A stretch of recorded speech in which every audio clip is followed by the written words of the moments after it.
2024 ఎన్నికల ప్రచారంలో జనసేన అధినేత పవన్ కళ్యాణ్ ఉద్యోగస్తులకు ఇచ్చినటువంటి ఒక కీలకమైనటువంటి మాట ఏంటి అంటే సిపిఎస్ని రద్దు చేస్తాము అని చెప్పి.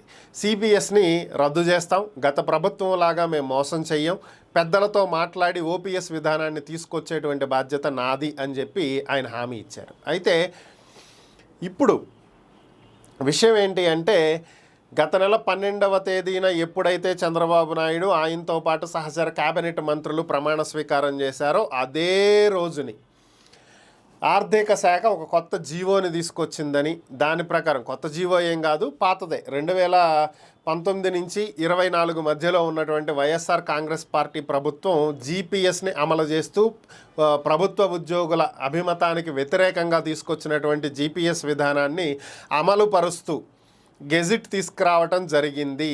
ఇదేంటి అని చెప్పి అడిగితే మాకేం తెలీదు, మేము అప్పటికి ఇంకా అధికారం కూడా పూర్తిగా చేపట్టలేదు, అప్పుడు జగన్కి అనుకూలంగా ఉన్నటువంటి ఐఏఎస్లు దీని అమల్లోకి తీసుకొచ్చారని చెప్పి వాళ్ళ మీద నెట్టేసేటువంటి పని ప్రభుత్వం చేస్తుంది. సో ఇప్పుడు సిపిఎస్ రద్దు చేస్తానని పవన్ కళ్యాణ్ ఏదైతే మాట ఇచ్చాడో అది అమలయ్యే పరిస్థితి లేదు.